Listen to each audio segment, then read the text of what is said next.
Sadashivat Samarambam Shankaracharya Madhyamam Asmadacharya Paryantam Vande Guru Paramparam.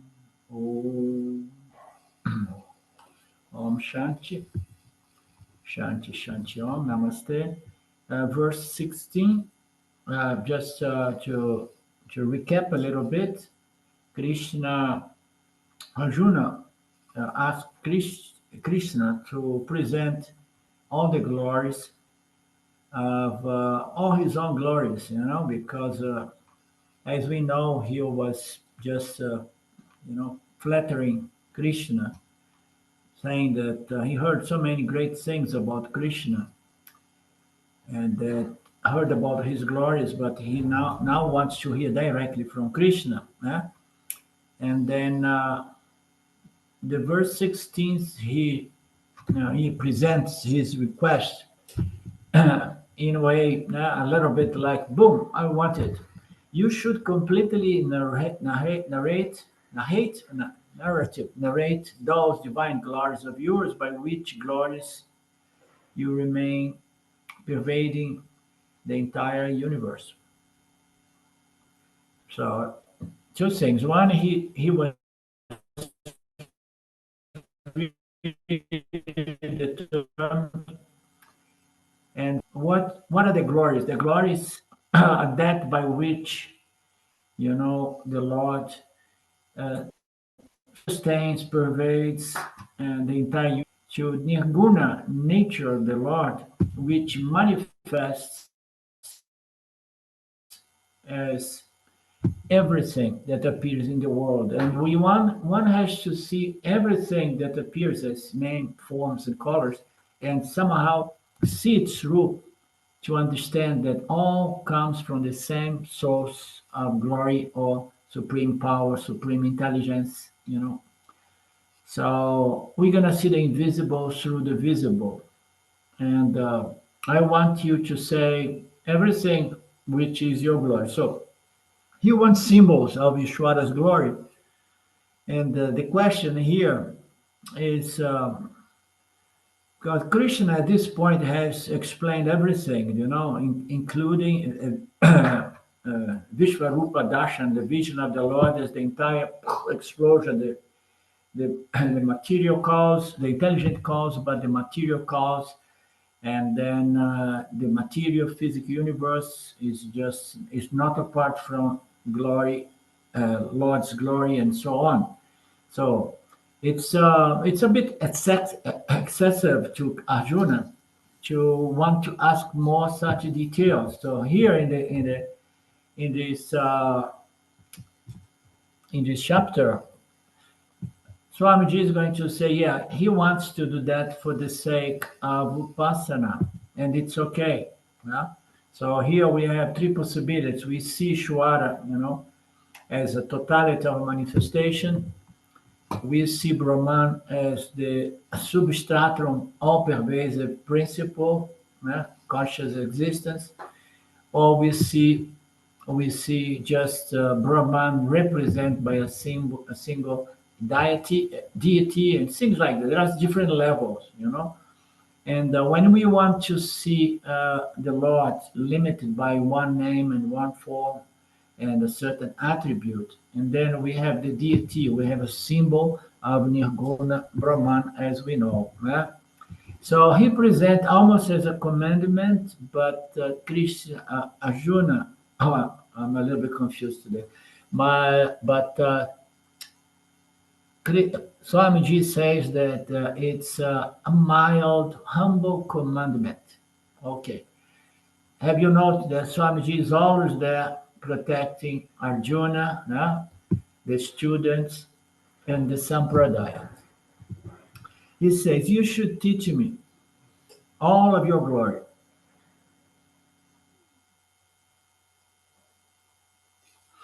So what kind of glories? Everything is the glory of the Lord, because in order to project and sustain this apparent projection in such a convincing manner, and holding it by several laws and principles, including those those laws inherent to the human psychic, the human mind, the moral, the psychological, ethic, karmic laws, So it requires something just glorious, something really so beyond, glorification, beyond. It's something just it's an amusement, or it is a wonder. Now, wonder is the word I was looking. It's an amazing wonder. So, and then now we have an option. An option is we see the Namarupas and we don't see this supreme power, this supreme intelligence as the glory behind all Namarupas. And then we get caught up in what? In likes and dislikes, formation. I like this aspect, this Namarupa, because we are not seeing what is behind it. So he says that even our inner experience as a body mind sense complex, we don't appreciate the glory. As we know, Shwara is working things for us 24/7, managing our physiological functions, autonomous functions, and so on. And we don't know how he does that. We know that it's absolutely beyond our intellectual comprehension, but it does. We own everything to this supreme glory, supreme power, supreme intelligence. Sometimes we value things when we are about to losing that. I mean, you see sometimes in relationships. There is a relationship, people start taking each other for granted, and then the value goes down. And then, if by any chance one says, like, so I'm out of here. And then, once you're about to lose something, you say, oh my God, I forgot that there is a huge value here, and so on. So we have Ishvara doing everything for us, but somehow when we are about to lose something, and Swami here presents some some examples. You have a problem with your leg and you cannot no longer walk. And then you say, "Oh my God, I never value the fact that there was some supreme power moving my legs, make me just walk like any other person. And now that I cannot walk, I can value that there is something, which my leg is okay. There is something on a subtle level that's my leg is not receiving proper signal from my brain. So therefore, I lost I lost balance about you know and so on. So the glories are all there, and we have a hard time to recognize and keep this attitude of devotion and gratitude, reverence, love to the Lord who does everything to us. So if we have an organ that is going to dysfunction, such like it's so common nowadays, especially with the kidneys, I know some people who have destroyed somehow. He have had the kidneys destroyed for whatsoever karmic or habit reasons. And then it comes to a point. It's happening here with the mother of my employee. So it's the end of the road. So now you lost your two kidneys. So now what? So you need a transplant. Big challenge. So Ishvara gives things to us. We need to learn that it's doing all of that to us.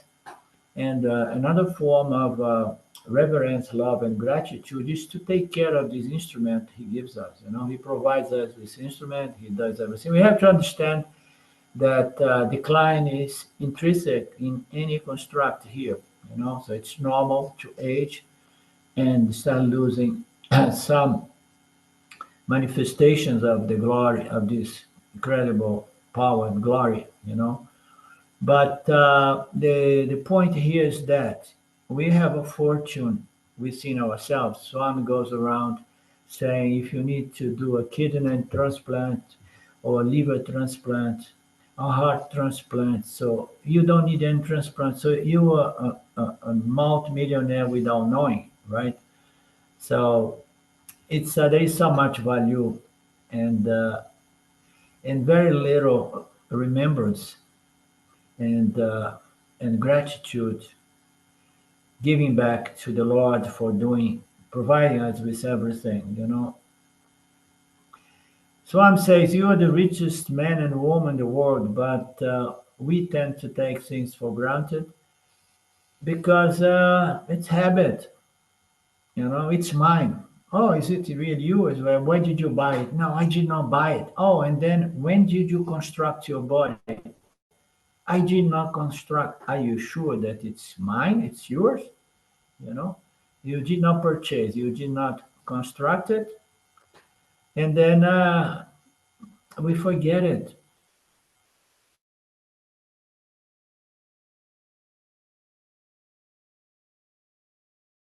The Lord with this body, mind, sense complex, and then we waste day after day complaining about everything. Not seeing. You know, the cup almost completely full, but because of some old habits or old age, we start seeing a little bit of empty space in my cup. It's enough to destroy my mood, my attitude. So Arjuna wants him to enumerate everything so that he does not fall for the same mistake. He wants to be grateful to every one of these glories. He says, you are pervading the entire creation, and your pervasive power is something, very difficult to wrap my mind around. But I begin to understand that as the most fundamental base of your glory, your all pervasiveness. So, in every corner of the world, of the universe, and the cosmos, there is you pervading that because you are the space of the space. You pervade the space, and the space is going to pervade the entire cosmos. Huh? You pervade the space, you pervade Ishwara. Ishwara brings about this space, and the space now with the power of Ishwara, intelligence brings about all the other elements. You pervade the entire creation and you remain managing, sustaining everything. This is such a glory.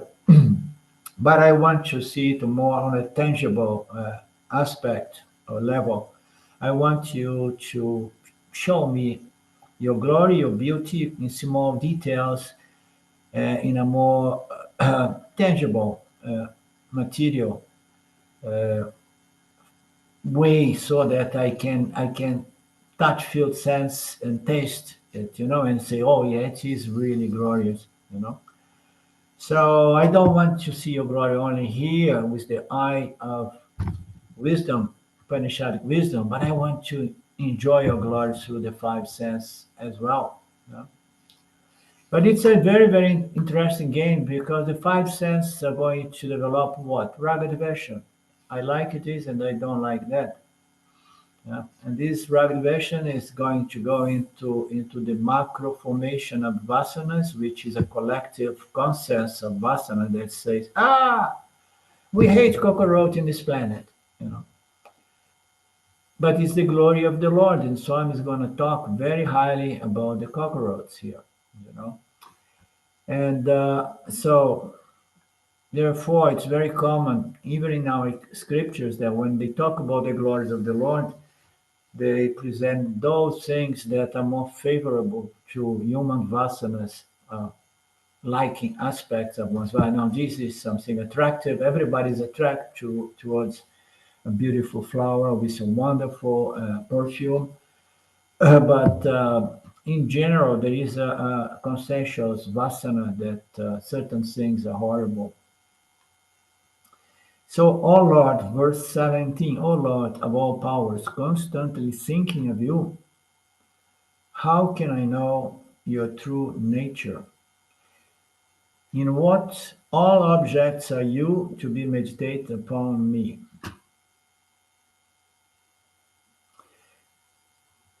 So again, we don't know where Arjuna stands at this point because he keeps talking about your true nature, you know, your powers. I think of you. How can I really know your true nature? I see the objects. I'm meditating on the objects. All objects available as symbols of you, and I can meditate upon the symbols because my mind is not refined yet to meditate upon the final declarations in the Upanishads pointing to your all pervasive true nature, you know. So that's the bottom line. One wants a symbol, a tangible symbol. But Arjuna got the message already that behind all the symbols, there is the all pervasiveness of Nirguna Brahman as the true nature of the Lord, from where, you know, the source of all glories of Ishvara come from. Arjuna says the purpose of me wanting so many symbols of you is that I can't really meditate upon your nirguna nature. Without guna, I can't really touch, sense, feel, smell, and taste your glories, you know.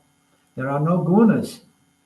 So, due to this limitation, I prefer you to give me a list of the best favorable symbols of you because it makes more easy for me to do jhana. You know? Among these enlisted glories,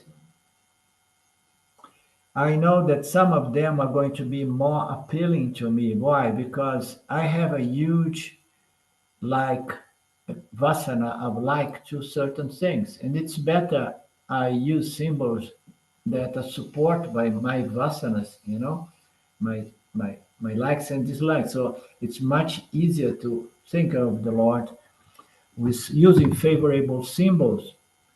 But maturity is what allows us to see everything as God's glory, God's blessings, you know, and understand that all pair of opposites is a very, very mysterious phenomenon, which depends on this interaction between Ishvara and Jivatma. The Jivatma is going to develop vasanas, likes and dislikes. So it's better we use some some some symbols which are in harmony, conformity with my likes, appealing to me. Flowers, a beautiful flower, and so on. And then some people are going to the sightseeing, like the mountains, the sky, the ocean. Yeah. Different people, they have different attractions, different things. Uh, Anything is a symbol. A symbol here is giving a technical name is alambanam. Okay? And symbol the Ishvara for the sake of upasana or dhyanam. So every glorious object becomes an alambana. And what is a glorious object? Everyone. All objects serves a purpose in this creation. We may not see anybody talk about that, but I'm absolutely sure that cockroaches have their own purpose and contribution in the creation. You know, there's nothing here that is just not offering something.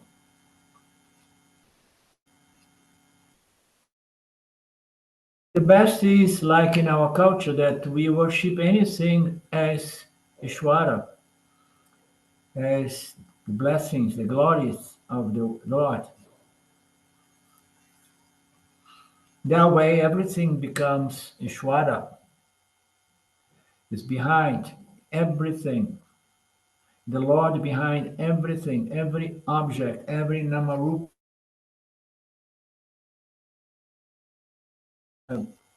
igniting a like or dislike in me. So we can offset any emotional reaction against a symbol that, you know, triggers dislike.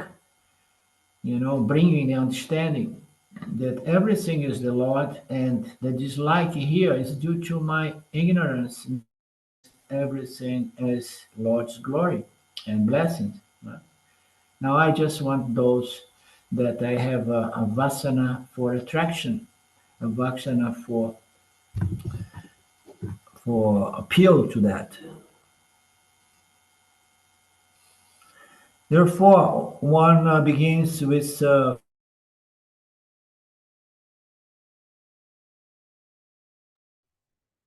Linda, you are if it's freezing. something that we have huge aversion, that may disturb our upasana, and that is understandable.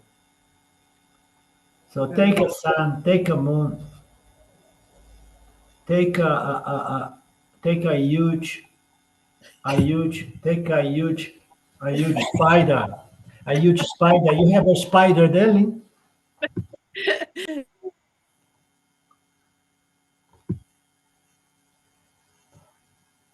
I was just going to say that you have been freezing a little bit. Is that so? Yeah, you went for beginning was kind of rough, then a long time very smooth, and then now just lately a little freezing going Okay, on. I'm sorry. Let me change here. Sylvia, is your router on? The manga router, is it on?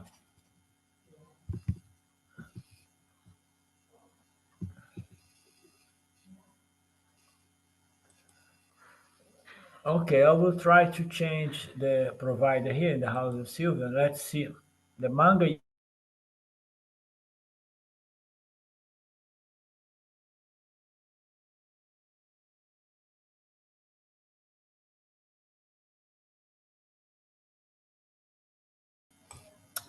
Okay.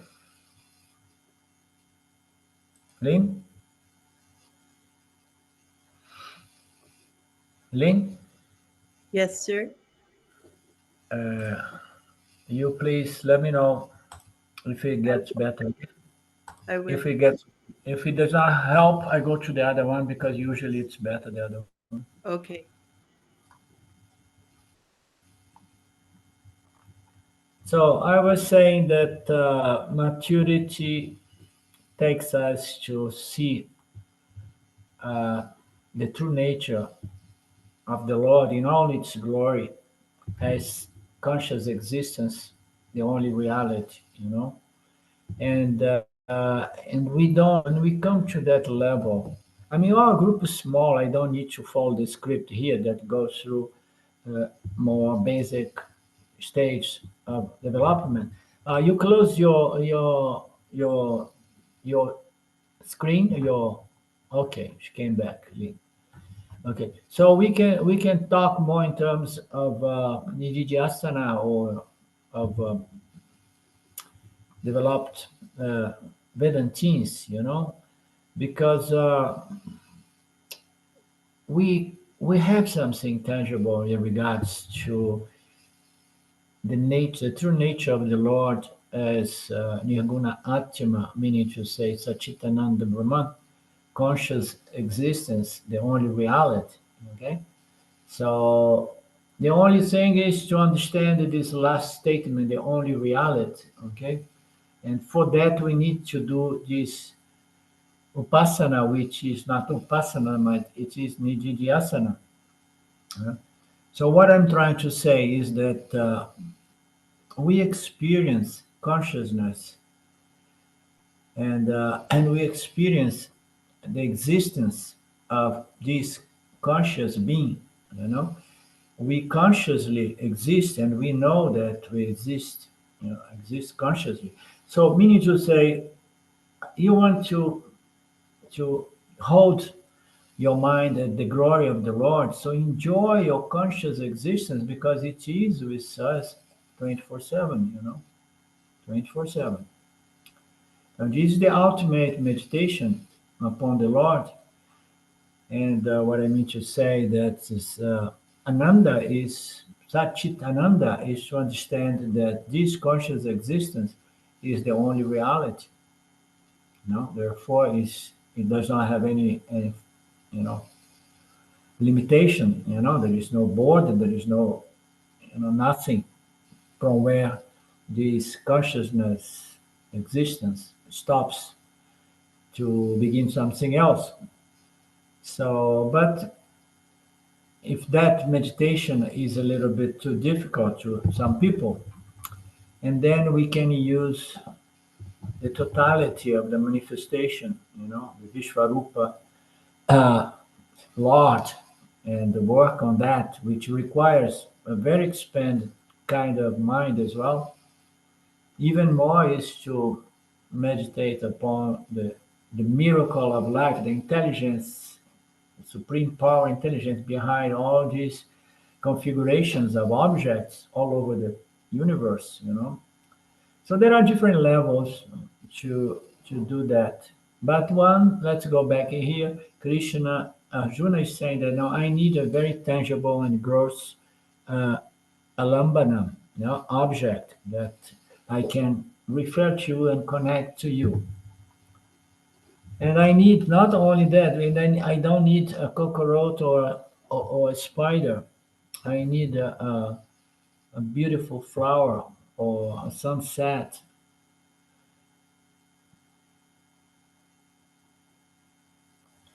to make it easier for me to meditate upon your glory, your power. So he's asking for a symbol, as we know. In India, they use a cow as a huge symbol, as I know. I never really got into really understand a bit better the source of that culture. So there's something to do with milk, and milk was the main source of life, as it seems, something like that.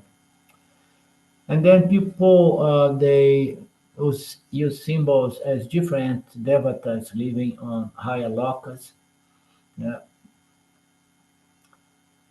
In Brihadaranyaka Upanishad, it starts with a meditation upon a horse. I never got into this Upanishad, and in that Upanishad uh, is described each limb of the horse and asks us to see the totality in that one part. So you break up the parts of a horse, and then the invitation is take a small part. Can you see the totality of the horse? Okay. So we take a small part of this universe. Can you see the totality of the glory of the universe, the whole, which is something not made out of parts? You know? So you take any glorious thing, whichever you like, and see the totality, the intelligence behind, the glory of the Lord, the power behind it, and furthermore the existence behind it. And if it is a sentient object, you're gonna see also the consciousness behind it. It's so easy to see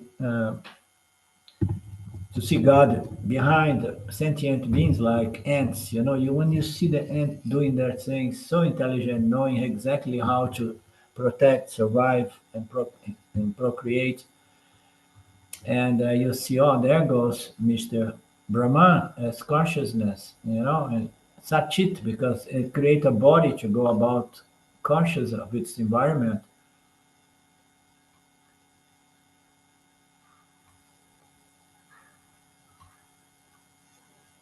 You say, but I'm sorry, Krishna, I need something more tangible.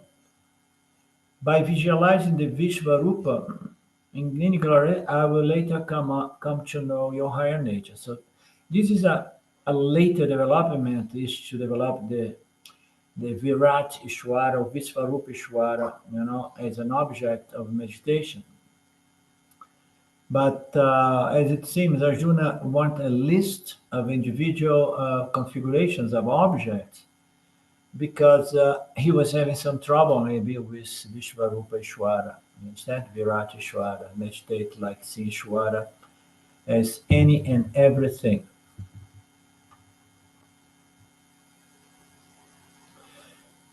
In Sandhya Vandanam, first, before they start, they have to take the water in their hands and they have to look at the water and chant the mantras. And what says those mantras? And then Swami presents, I believe, in Sanskrit here without translation. It would be nice if any of you have time to translate and put in our group because water, we know that water is something so amazing, so incredible. And and to have a mantra before studying the scriptures, the Mahanarayana Upanishad. I never even heard of this Upanishad before that I remember. So to begin using water and repeating that mantra before the Vedantic classes. So it's something to make our minds, how you say, curious to see this mantra. I do not know whether some of you knows. Water is one of the glorious things in the creation. In Madras, people know that very well because there is a scarcity, no? And you take water in your hand and you say all the devatas in all the Vedas, all the animals. There we go. Most probably that is the mantra. And you say all the devas, all the Vedas, all the animals, all the insects. You superimpose on that water. Therefore, it's no more H2O, but it is Ishwara for me. But it is Ishwara. So we know that the five elements are huge, beautiful, profound symbol. They are kind of the building blocks of the universe, the five primary elements. So we can take any one of those and see more easily Ishwara. So I invoke the grace of the Lord through the elements, in this case in the water. Thus anything can be taken to invoke Vishvarupa, uh, to invoke Ishwara or the Lord. By doing that, what will happen? Sooner or later, I will get to know your higher nature as the all-pervasive Nirguna Atma. Your true higher nature, the higher nature is the true nature, is much higher than Vishwarupa or Virat, Ishwara vision, you know? Nirguna Brahman is the highest, and I want to know it ultimately.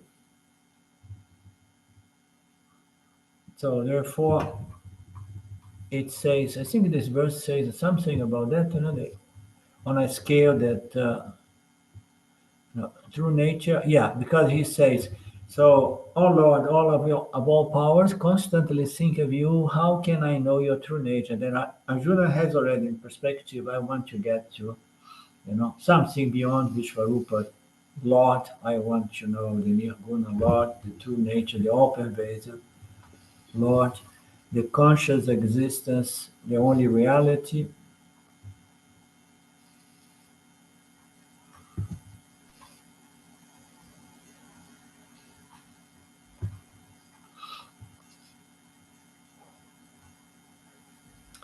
So therefore, Arjuna asks, by meditating or visualizing you in your Vishvarupa nature, sooner or later I'm going to get there and be able to meditate upon your Nirguna nature. How are you going to meditate upon Nirguna nature? By contemplate on those Mahavakyas, Vedantic Mahavakyas, that describes the nature of the Lord free of any and all attributes. There are no gunas involved, it's just Satchit, the only reality. Arjuna now he says, yeah, I'm not even ready really to Vishvarupa Ishwara. Give me a list of the objects and the object that I like the most. Yeah? Don't give me cockroaches and spiders, please. The list should be as exhaustive as possible. Then Swami says, yeah, so some people like that. When they go to the shop, especially women, to buy clothes, or you go there, we're gonna buy a sari.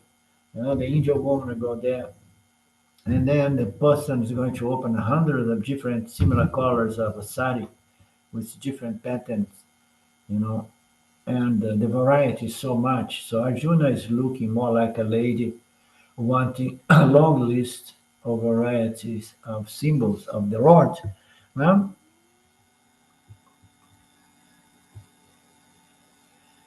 so they have no form in Hinduism, let's say, symbols of the Lord to meditate upon. And other people criticize saying Hinduism is confusing because it presents so many symbols, so many deities and devatas. We say for them only there is one advantage. Uh, we say for them only there is a disadvantage. They have no form or one form, whether you like it or not. We have worshipped that. But in Hinduism, you can take any form or you can take no form at all. With any form, you can choose according with your preference, your likes, and that gradually is going to take you to understand the Lord free from any form. That is the Nirguna Atma, that is your very Atma, that is the final destination of this Upasaka that became an Nididhyasaka. I want your glory. Upasana is for what? Is to refine the mind until I get in contact, I get refined enough to understand the nature of the Lord as pure Sat Chit, the only reality. And now we have Swami Paramarthananda beginning another file, bringing some summary, some recapitulations.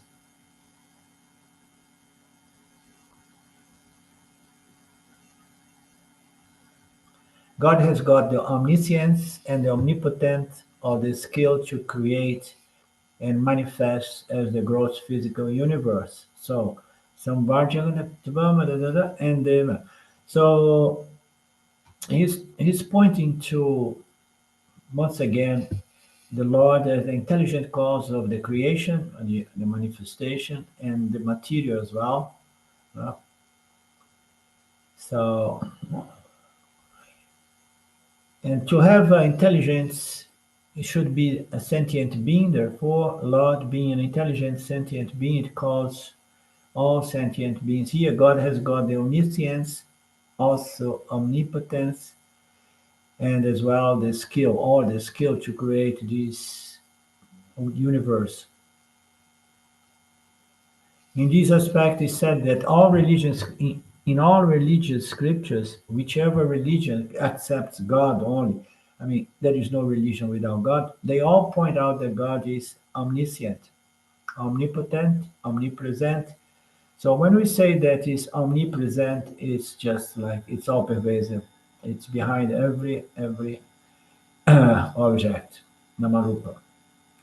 Therefore, it's potent and his own knower. So here we have omniscient, you know, and then omnipresent. It's we have the sat aspect. It's everywhere you see there is that, and omnipotent is the power uh, in association with Maya. So these principles are common in all religions. But here Krishna is pointing out another feature. God himself is material cause as well. It has the potential to manifest. So most of the religions do not understand this other feature of Shwara, of the creator. They believe that the creation is separate from the creator because it's an extension of a human being. Thinking of God in terms of a human being, we create things, but we are never we sing what we create. So God has this potentiality of manifesting things and not remaining apart from that manifestation. Just a seed The material cause of the tree has the potential to manifest the tree. Similarly, Lord has the potentiality to manifest as the universe. And this first power of omnipotence and the omniscience is technically called Yoga Shakti, Maya. So omnipotent, omniscient, and the manifestation of the Lord of this creation is called Vibhuti. The glory here goes to the final Virat manifestation. Boom! Look at my glory. Look at my skies. Look at my stars, my oceans, and the sunset. Look at my cockroaches. They are so beautiful. So this is called Vibhuti. Thus, God has got yoga and Vibhuti, the power to create, sustain, uh, and the power to grossify, to produce this physical material universe in which God is the most fundamental substance, Sattvaguna. Yoga referring to the omniscience and omnipotence. Vibhuti referring to the material effect which comes from the material nature of Maya. So his intelligent cause and he is the material cause of the universe. God has got yoga and vibhuti, yoga referring to the omniscience and omnipotence by which he is the intelligent cause. And vibhuti means the potentiality or capacity to manifest a universe in which he is all pervasive. He's not apart from it. He just manifests, appearing to manifest as the manifold universe. And this was pointed out in the beginning part of the 10th chapter. Thereafter, Krishna said, because of this reason, a person need not make separate effort to have a vision of God. So if you are properly developed, you understand the concept that God is the material cause and the material universe is not something apart from the material cause and the intelligent, efficient cause, the energetic cause.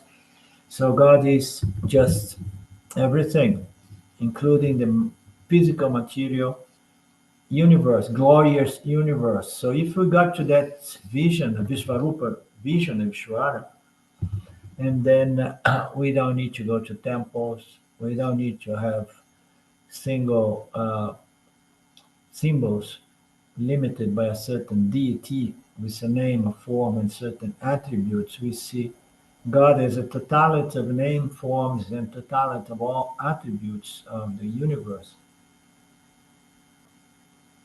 The great advantage, as we know, is that I'm always soaking in Ishvara, which is fundamentally my own nature as Nirguna Brahman.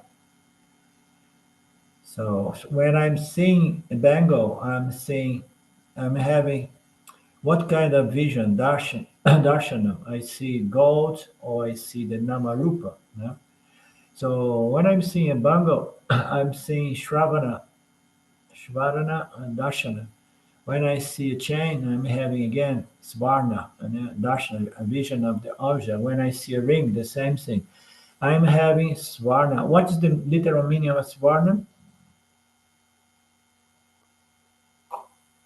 I looked that up and the only thing I could get out of it did not sound right. It said clear voiced or loud sounding, which doesn't make sense. So No, I don't know. not in this context. Yeah. So I'm have Svarna Darshana. Why? Because Varna happens to the material cause of all these. It make it makes sense to me that Savannah stands for the substratum of everything in this case. Yeah, maybe I began misinterpreting. Maybe Swamiji is saying when I see a bangle, when I see a ring, being a very advanced Vedantin, I see the the true nature of the Lord. I see Nirguna Atma. Maybe that's what I'm saying. So I'm having the vision, Svarna. I'm not seeing the Namarupa. I'm seeing the glory of the Lord when I see a ring and so on. Why? Because this vision to be the material cause of all the trees. So I see, or maybe it means to say I see something beyond the Namarupa, but I see the material cause, extending the same principle. Whatever effect is in this creation, I experience, whether it's the space or the fire or the air or Jalan or I'm having Shwara Darshana. Yeah. Okay. So he was I misinterpreted at the beginning here because he was referring to Virat Bhakta, or Vishvarupa Bhakta, someone who sees, yeah, the Lord behind everything, and all Namarupas and so on. Therefore, my darshana is never limited to the Namarupa, but I see everything before the elements and the constructs from the elements. Whenever I see the elements, I see what he says here. I'm constantly seeing the nature of Ishvara. I'm constantly having Ishvara Darshana only. If only I know this fact that Ishvara is the very substance behind the creation. So he was referring to someone who got to that stage.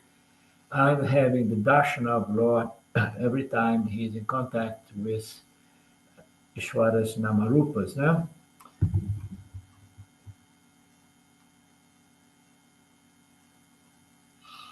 still, it remains a mystery. Svarna Darshana. I got curious to see literally the meaning of this Varna Darshana. Maybe Svarna is Tamil word, not really a Sanskrit one. That could be. I'm thinking also, could it be the intrinsic nature Yeah, of seeing rather than the projection of the incidental natures that we apply? yeah,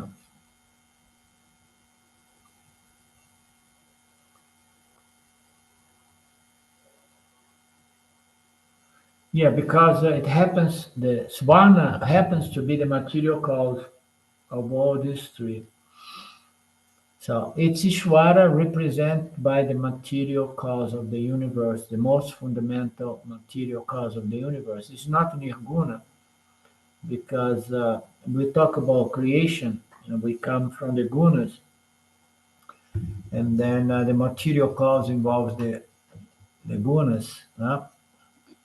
So whatever I see in the elements, the five elements, I'm having the same vision.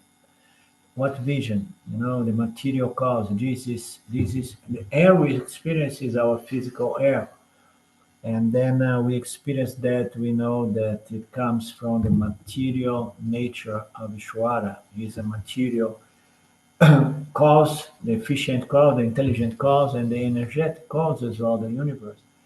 So the three gunas are there to do that, to design this universe and then sustain through its supreme power and intelligence, project it into apparent existence, and then resolve it back, destroy everything back to the element.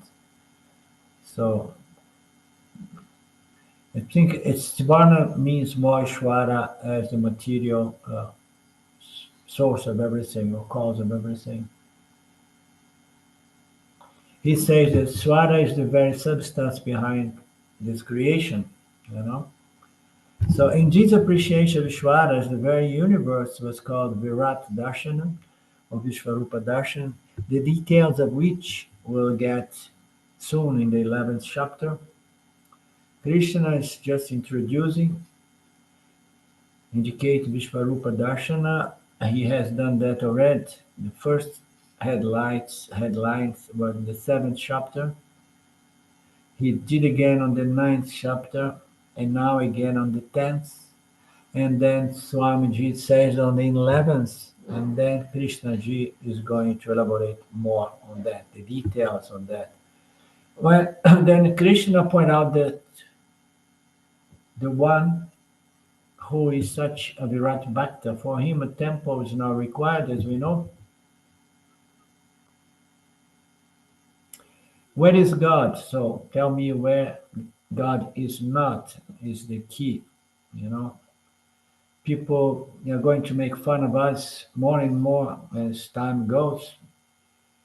And then they say, "So you crazy? You're so old style. You're still talking that there is a God. What is God? You know."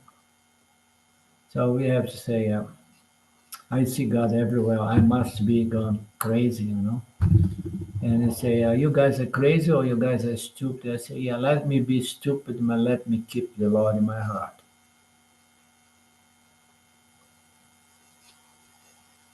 Therefore, the basic transformation that takes place in this person is that he is not a devotee at a particular place, time, and not a devotee to a specific deity.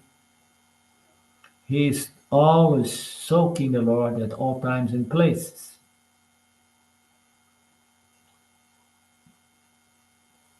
So, this conversation, the temporary devotee into a permanent devotee, is a very big transformation. This conversion, not conversation. So, to to go beyond attachment to one deity, yeah, limited by one name, one form, and certain attributes, to see God, to see Shwara as the totality of the universe, makes the individual not a devotee when he is doing puja in the temple, but it's permanently doing puja. He becomes a permanent devotee. Why? Because in his heart there is a feeling of devotion, of gratitude, of reverence, as he goes by doing his things. It's a huge transformation, I agree. We all agree.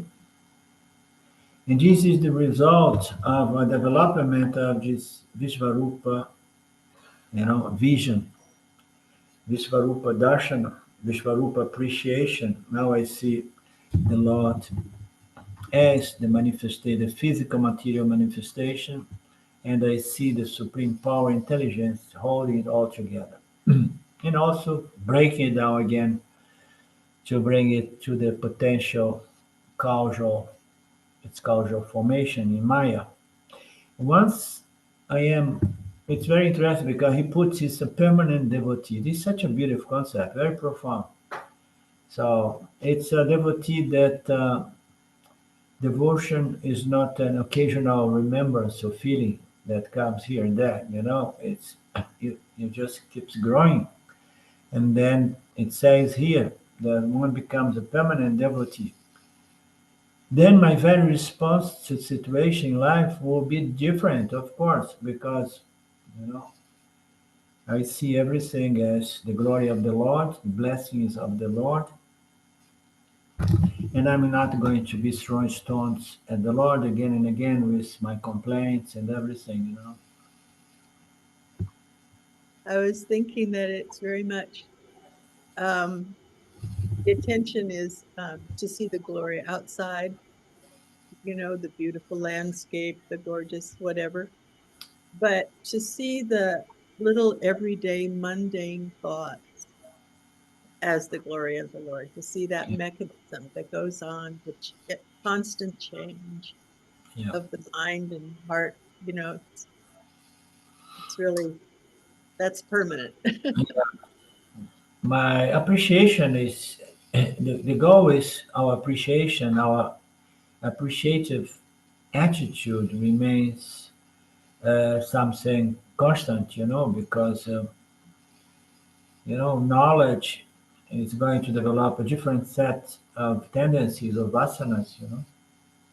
Now I have a devotional vasana, and I remember knowledge has established this vasana, so I'm just speaking like any one of us. And then we have the possibility of of keeping that permanently. And if I remember, because my memory today, my mind is a bit weak today, so he's going to describe the inner glories of the Lord in the Sata world.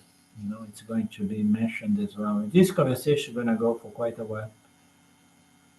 In fact, Virat Bhakta will become sadhana katustaya sampanaha effortlessly. That's what I somehow, before I could get a more clear understanding of Vedanta and of the teachings, it became clear to me that somehow intuitively that Kama Yoga is the most effortless natural process to develop all the qualifications necessary to go into Nididhyasana, you know, because you understand this relationship.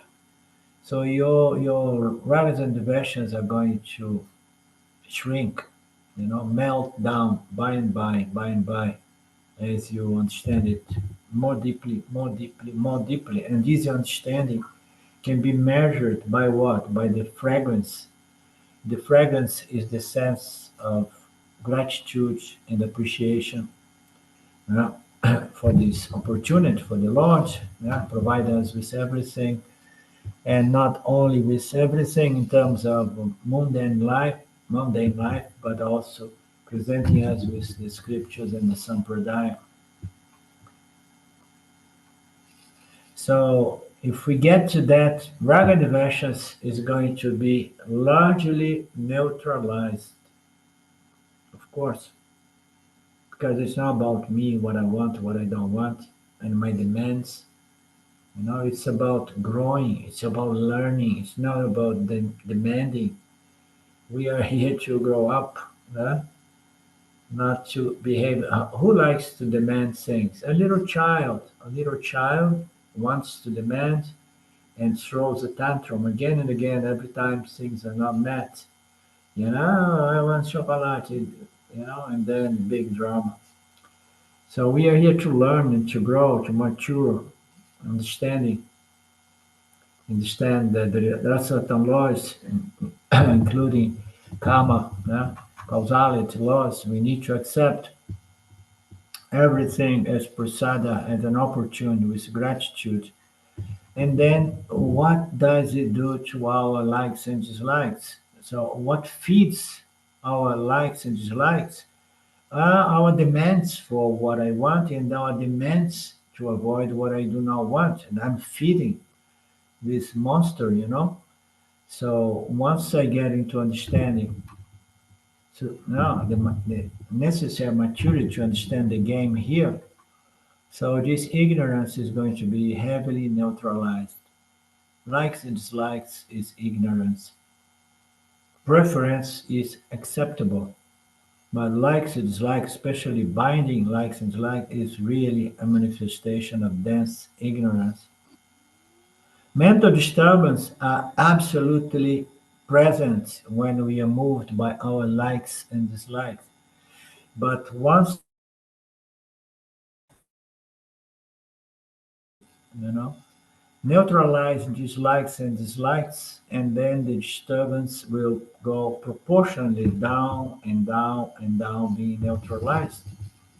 Why the disturbance always follows our we can't control the field, the life. We cannot control our paravadas, our experience. The Shwara is going to bring it back to us according to karma. Since we cannot control, making effort to demand is something very, very childish. And it creates great disturbance that otherwise are not going to be present if the individual grows, goes through this huge transformation as the result become Vishvarupa Darshana devotee, Bhakta. Once he has got the devotee has got to that level of development, sadhana, katustaya, sampanaha. The person will have only one goal in life, which is to recognize the next higher stage of Ishwara. And then things become really hot. So devotion is the prerequisite. I'm sorry. I mean, I make it more and more clear to my students in Portuguese language. A lot of people, the people who have no sense of devotion. There are some people that are less emotional and they are here, here, here, here, here. They don't like this. Doing the Gita and just making some people in my group a little bit disturbed because I'm presenting what Swam says, so the perfume of the rose which gives value to the rose, there is a beauty as well in knowledge. But unless knowledge produces devotion, the perfume is missing and transformation is not possible. Once I get that transformation, able to value the next higher stage of life, which is recognize the nirguna nature, the true nature, the absolute nature of the Lord as Satchitananda Brahman. So from Virat Ishwara to Nirguna Ishwara, to remember what I have told you before, Ekarupa Ishwara and Ekarupa Ishwara to Arupa Ishwara. No names, no forms, just the most invisible, subtle, most subtle principle which pervades everything that comes with the gunas of Maya. The first two initial stages are very important. They are not easy. The conversion is from Ekarupa Bhakta to Anekarupa Bhakti. From this to come to Nirguna Yana is not easy. But Krishna promised that his assistance will be present. Krishna says, I will help you to understand and to retain this understanding so that one's life is transformed.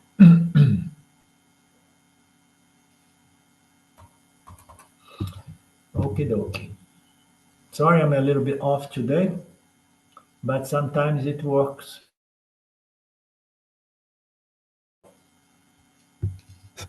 Om Purnamada Purnamidam Purnasya Purnamadaya Shanti Shanti Shanti Saguna Nirguna Namaste. Mark, how is your week looking at this point? Schedule? I won't be able to attend at the end of this week or the beginning of next week, but I'm not sure about the end of next week yet.